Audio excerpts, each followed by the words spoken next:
നമസ്കാരം. മാന്യ പ്രേക്ഷകർക്ക് കേരള ജ്യോതിഷത്തിലേക്ക് സ്വാഗതം. ഭഗവാൻ ശ്രീ പരമേശ്വരൻ്റെ പ്രീതിക്കായി ഭക്തന്മാർ അനുഷ്ഠിക്കുന്ന ശ്രേഷ്ഠമായൊരു വ്രതമാണ് ശിവരാത്രി വ്രതം.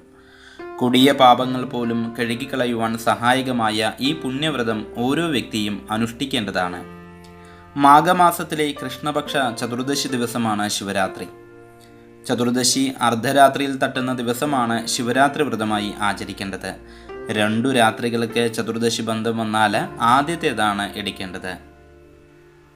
പാലാഴി മദന സമയത്തിൽ സർപ്പശ്രേഷ്ഠൻ ക്ഷീണത്താൽ ഹലാഹല വിഷം ഛർദ്ദിച്ചു എന്നാണ് പറയുന്നത്. ഇത് ലോകനാശം തന്നെ വരുത്തിക്കുമെന്ന് കണ്ട ഭഗവാൻ ശ്രീ പരമേശ്വരൻ ലോകരക്ഷയ്ക്കായി ആ കൊടിയ വിഷം പാനം ചെയ്തു.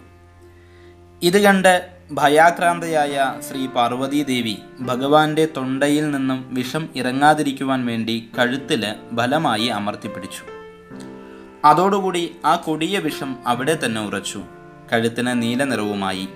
അങ്ങനെ ഭഗവാന് നീലകണ്ഠനുമായി. ഈ വിഷം ഭഗവാനെ ബാധിക്കാതിരിക്കുവാൻ വേണ്ടി ദേവകളെല്ലാവരും ഉറങ്ങാതെ വ്രതം അനുഷ്ഠിച്ചുകൊണ്ട് പ്രാർത്ഥിച്ചു. ഭഗവാൻ ശ്രീ പരമേശ്വരൻ വിഷപാനം ചെയ്ത ഈ രാത്രിയാണ് ശിവരാത്രി എന്ന പേരിൽ ഭക്തജനങ്ങൾ ആഘോഷിക്കുന്നത്. ഈ ദിവസം വ്രതമനുഷ്ഠിക്കുവാൻ നിർദ്ദേശിച്ചത് ഭഗവാൻ തന്നെയാണ് എന്നാണ് ഭക്തജനങ്ങൾ വിശ്വസിക്കുന്നത്. പുണ്യദായകമായ ശിവരാത്രി വ്രതമെടുക്കുവാൻ തുടങ്ങുന്ന ഭക്തൻ തലേന്ന് തന്നെ ഒരിക്കലിരിക്കണം. ശിവരാത്രി നാളിൽ ബ്രാഹ്മ മുഹൂർത്തത്തിൽ ഉണർന്ന് കുളി മുതലായ നിത്യകർമാനുഷ്ഠാനങ്ങൾ കഴിഞ്ഞതിന് ശേഷം ഭസ്മം, രുദ്രാക്ഷം എന്നിവ ധരിച്ചുകൊണ്ട് ശിവസ്തുതികളും പഞ്ചാക്ഷര മന്ത്രവും ജപിക്കാം. തുടർന്ന് ശിവക്ഷേത്ര ദർശനം നടത്തണം. കഴിയുമെങ്കിൽ ഭഗവൻ നാമം ജപിച്ചുകൊണ്ട് തന്നെ ക്ഷേത്രത്തിൽ തന്നെ കഴിച്ചുകൂട്ടുന്നത് വളരെയധികം ഉത്തമമാണ്. ശിവപുരാണം ശ്രവിക്കുകയോ വായിക്കുകയോ ചെയ്തുകൊണ്ട് പകൽ മുഴുവൻ ഭക്തിയോടുകൂടിയിരിക്കണം. പകൽ ഉപവാസം നിർബന്ധമാണ്. വൈകുന്നേരത്തിൽ സ്നാനാദി കർമ്മങ്ങൾ കഴിഞ്ഞതിന് ശേഷം ക്ഷേത്രത്തിലെ ശിവലിംഗത്തിൽ കൂവളമാല ചാർത്തിക്കുന്നതും കൂവളത്തിൻ്റെ ഇല കൊണ്ട് അർച്ചന ചെയ്യിക്കുന്നതും പാല്, ജലം, ഇളനീർ തുടങ്ങിയവ കൊണ്ട് അഭിഷേകം ചെയ്യിക്കുന്നതുമെല്ലാം തന്നെ നല്ലതാണ്. അന്നേ ദിവസം, അതായത് ശിവരാത്രി ദിവസം പൂർണ്ണമായും ഉറക്കമൊഴിക്കണം.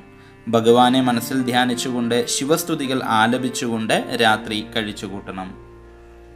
പിറ്റേ ദിവസം കാലത്ത് ശിവപൂജ, ദാനം, ബ്രാഹ്മണ ഭോജനം മുതലായവ ചെയ്തതിന് ശേഷം പാരണ കഴിക്കാം. ഇപ്രകാരം ഈ മഹത്തായ വ്രതം അനുഷ്ഠിക്കുന്ന വ്യക്തികളുടെ സകലവിധ പാപങ്ങളും നശിക്കുകയും ഐശ്വര്യവും അഭിവൃദ്ധിയും നാൾക്ക് നാൾ വർദ്ധിക്കുകയും മനസ്വസ്ഥത ലഭിക്കുകയും ചെയ്യുന്നു. കൂടാതെ മരണാനന്തരം ശിവലോകം പ്രാപിക്കുകയും ചെയ്യുന്നു. രാജസ താമസ ഗുണങ്ങളെ നിയന്ത്രിച്ച് ഉള്ളിൽ സാത്വികത വളർത്തുന്ന വ്രതമാണ് ശിവരാത്രി വ്രതം. നന്ദി, നമസ്കാരം.